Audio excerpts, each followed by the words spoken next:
السلام علیکم ورحمۃ اللہ وبرکاتہ۔ معزز سامعین، آج ہم کھانسی کے بارے میں گفتگو کریں گے۔ کھانسی ایک ایسی تکلیف دہ علامت ہے کہ خود ساتھ والا آدمی بھی پریشان ہو جاتا ہے۔ جیسے ہی موسم تبدیل ہوتا ہے، نزلہ، زکام، کھانسی یہ علامات پیدا ہونا شروع ہو جاتی ہیں۔ بچے ہوں، بوڑھے ہوں یا جوان ہوں، یہ کھانسی سبھی کے ساتھ اپنا ایک تعلق رکھتی ہے۔ تو امیونٹی سسٹم جس کا بھی کمزور ہوگا، وہ ان موسمی تبدیلی کی وجہ سے جو علامات پیدا ہوتی ہیں ان کا وہ شکار ہو جاتا ہے۔ تو ہم انڈیا اور پاکستان میں اور دوسرے علاقوں میں پائی جانے والی ایک ایسی بوٹی کا ذکر کر رہے ہیں جس کا نام بانسا بوٹی ہے، اور یہ راولپنڈی، اسلام آباد، یہ مری کا علاقہ اور اس سے آگے پہاڑی علاقہ جو ہیں، یہاں اس بوٹی کو بیکڑ کہا جاتا ہے۔ یہ سبھی لوگ بیکڑ بوٹی کو اچھی طریقے سے جانتے ہیں۔ تو اس بوٹی کی جو خاص بات ہے وہ یہ ہے کہ یہ کھانسی کے لیے خاص ہے، نظام تنفس کے لیے یہ اپنی اہمیت بہت زیادہ اہمیت رکھتی ہے۔ اس کا آپ یہ سمجھ لیں کہ کوئی دوائی ایسی نہیں ہے جو کہ ہر قسم کی کھانسی کے لیے مفید ہو، ہر سٹیج کی کھانسی کے لیے مفید ہو، لیکن یہ ایک بانسا بوٹی ایک ایسی بوٹی ہے جو اپنے اندر ایسے خواص رکھتی ہے کہ یہ نئی کھانسی ہو، پرانی کھانسی ہو، بچوں کو ہو، بوڑھوں کو ہو، جوانوں کو ہو، جس کو بھی ہو، یہ ہر سٹیج میں اپنا اثر رکھتی ہے کھانسی کو دور کرنے کے لیے۔ تو اس کی جو تاثیر اطباء کرام نے لکھی ہے وہ کہتے ہیں کہ یہ مخرج بلغم ہے، یعنی بلغم کا اخراج کرتی ہے، کھانسی کے ذریعے سے پھیپھڑوں کو صاف کر دیتی ہے، اور کہتے ہیں کہ یہ دافع تشنج ہے، یعنی کہ یہ جو تشنج ہے اس کو دور کرنے والی بوٹی ہے۔ اور پھر آگے ہے کہ یہ جراثیم کش ہے، کہ یہ جراثیموں کو بھی کل کرتی ہے، ختم کرتی ہے، پیٹ کے کیڑوں کو بھی ختم کرتی ہے، کہ اس کے استعمال سے پیٹ کے کیڑے بھی ختم ہو جاتے ہیں۔ اور اس بوٹی کی ایک خاص بات یہ بھی ہے کہ یہ اس کے ساتھ ساتھ جہاں یہ کھانسی کو فائدہ دیتی ہے وہاں یہ مصفی خون بھی ہے، خون کی خرابی کو بھی یہ ٹھیک کر دیتی ہے، یہ پھوڑے پھنسیاں جو نکلتے ہیں ان کو بھی یہ دور کر دیتی ہے۔ پھر ایک بات اور ہے کہ یہ دمے کے لیے بھی مفید ہے۔ اس دمے میں مفید ہونے کی وجہ سے بہت ساری لیبارٹریاں ایسی ہیں جو اس بوٹی کو استعمال کر کے دمے کی دوائی بناتی ہیں، شربت بناتے ہیں، جیسے کہ اشرف لیبارٹری ہے، کرشی لیبارٹری ہے اور دوسری لیبارٹریز ہیں۔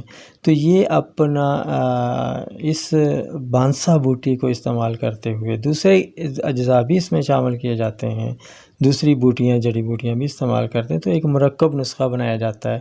پھر اس کو سیرپ فارم میں بنا لیا جاتا ہے، تو پھر یہ کھانسی کے لیے استعمال کیا جاتا ہے، نئی اور پرانی کھانسی کے لیے، اور دمے کے لیے بھی اس سیرپ کا استعمال کیا جاتا ہے۔ تو ایک اس کی خاصیت ہے حابس الدم۔ طب میں حابس الدم اس دوائی کو کہتے ہیں جو کہ خون کو روکتی ہے، خون کو کنٹرول کرتی ہے، یعنی کہ مسوڑوں سے اگر خون آ رہا ہو تو اس کو بھی یہ کنٹرول کرتی ہے، خون بواسیر کا ہو اس کو بھی یہ کنٹرول کرتی ہے، خونی بواسیر کے لیے بھی یہ مفید ہے۔ تو یہ اتنی اچھی بوٹی ہے، اللہ تعالیٰ نے فری میں ہم کو دی ہوئی ہے، اور ہم صرف ناواقفیت کی بنیاد پر اس کو استعمال نہیں کرتے ہیں۔ تو اس بوٹی کا میں آپ کو تعارف کروا رہا ہوں۔ تو یہ جن بیماریوں میں یہ مفید ثابت ہوتی ہے علامات میں، جیسا کہ یادداشت انسان کی کمزور ہو جاتی ہے تو یہ یادداشت کو بھی تیز کرتی ہے۔ دمہ میں اس کا استعمال ہے۔ بلغمی کھانسی، عام سردی کی کھانسی، پھیپھڑوں کی سوزش میں کھانسی، اس کے لیے یہ مفید ہے۔ سنگرینی میں بھی یہ مفید کہا گیا ہے اس کو، اور پیچش کے لیے بھی اس کو مفید لکھا گیا ہے۔ بواسیر اور ٹی بی، بواسیر کا ذکر کر چکا ہوں، اور ٹی بی کے لیے بھی اس کو سیرپ فارم میں استعمال کیا جاتا ہے۔ پھر مزے کی بات، یہ مصفی خون ہونے کی وجہ سے، حبس دم ہونے کی وجہ سے یہ السر کے لیے بھی مفید ہے، کیونکہ السر جو ہے یہ معدے کی سوزش اور اس کے بعد زخم کی سٹیج تک ہوتا ہے، تو یہ اس کو بھی فائدہ دیتی ہے، لیکن تنہا تو میرا خیال میں نہیں دیتی ہوگی، دوسری ادویہ کے ساتھ مل کے یہ فائدہ کرتی ہوگی۔ انشاءاللہ السر معدہ پر بھی میں انشاءاللہ ایک پورا لیکچر بناؤں گا، تو وہ بھی انشاءاللہ تعالی فائدہ دے گا آپ کو۔ اور دوسری بات یہ ہے کہ یہ شدید کھانسی کے لیے بھی بہت مفید ہے۔ تو اس میں ایک نسخہ جو بہت ہی اہمیت کا حامل ہے، وہ اس میں یہ برگ بانسا بھی استعمال کیا گیا ہے، اس بوٹی کو بھی استعمال کیا گیا ہے، تو یہ نوٹ فرما لیں۔ برگ بانسا 200 گرام، ملٹھی 100 گرام، لسوڑیاں خشک 50 گرام، بنفشہ 30 گرام، بہی دانہ 30 گرام، ختمی 30 گرام، خبازی 30 گرام، سوما کلپا 30 گرام۔ ان تمام دوائیوں کو آپ رات کو 2 کلو پانی میں جوش دے کر رکھ دیں، رات بھر وہ پڑا رہے، تو صبح اس کو مزید آپ جوش دے دیں اور اس کے بعد اس کو نتھار لیں۔ نتھارنے کے بعد اس پانی کے اندر 1 کلو چینی آپ کسی الگ برتن میں ڈال کے اس کا شربت بنا لیں۔ شربت بنانے کا طریقہ یہ ہے کہ چینی اس پانی میں ڈال کے آپ گرم کرتے جائیں۔ جب آپ اس کو کسی چمچ کے ساتھ تھوڑا سا اوپر اٹھا کے دیکھیں گے کہ آخری جو قطرہ ہوگا اس شربت کا جو گرے گا، تو وہ ایک تار کی صورت میں گرے گا، تو سمجھ لیں آپ کا شربت تیار ہو گیا ہے۔ اس کو آپ اتار لیں چولہے سے، تو اس کو آپ محفوظ کر کے رکھ لیں۔ تو 2 چمچ صبح دوپہر شام بڑوں کے لیے اس کی خوراک ہے، اور 2 ٹی سپون اس کی صبح دوپہر شام بچوں کے لیے ہے۔ یہ یاد رکھیں کہ 1 سال سے کم بچے کو یہ بالکل استعمال نہیں کرانا ہے۔ شوگر کے مریض جو ہیں وہ انہی اجزاء کا جو شاندہ بنا لیں، وہ یہ شربت استعمال نہ کریں، بلکہ یہی اجزاء پاؤڈر بنا کے رکھ لیں۔ جب ضرورت ہو 2 کپ پانی کے اندر 1 چمچ، یہ بڑا چمچ اس پاؤڈر کا ڈالیں، اور اس کو اتنا پکائیں کہ ایک کپ پانی رہ جائے، تو اس کو آپ وہ ایسی چسکیاں لے کے استعمال کر لیں۔ شوگر کے مریض استعمال کر لیں تو ان کی کھانسی کے لیے بھی یہ بہت زیادہ مفید ہیں۔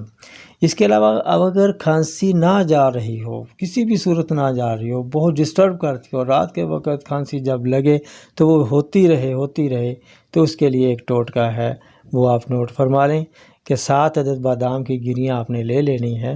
توے کے اوپر، گرم توے کے اوپر آپ نے 1 گری کو رکھنا ہے اور اس کو چمچ کے ساتھ پریس کرنا ہے، پھر اس کی سائڈ تبدیل کر کے پھر اس کو پریس کرنا ہے۔ یہ نیم گرم کر کے اس طرح کی 7 گریاں جو ہے مریض کھا لے، اور اس کے بعد یاد رکھے کہ پانی شانی یا دودھ یا چائے کوئی مشروب نہیں لینا، صرف سونے کے وقت یہ کام کرنا ہے۔ جب سو جائیں تو بس صبح انشاءاللہ تعالی یہ کم از کم 3-4 دن آپ کریں یہ باداموں والا کام، تو انشاءاللہ دیکھنا جیسی کیسی بھی کھانسی ہو جو بالکل کسی دوائی کو نہ مانتی ہو، وہ نہ ٹھیک ہوتی ہو، تو یہ ٹوٹکا استعمال کریں، انشاءاللہ تعالی اس سے یہ چیز ختم ہو جائے گی۔ ہمارا چینل آپ کو صحت مند بنانے کے لیے تجربہ شدہ نسخہ جات فراہم کرتا رہے گا۔ ہمارے ساتھ رہیے، انشاءاللہ پھر ملیں گے ایک نئی ویڈیو کے ساتھ۔ تب تک کے لیے اجازت دیجیے، اللہ حافظ۔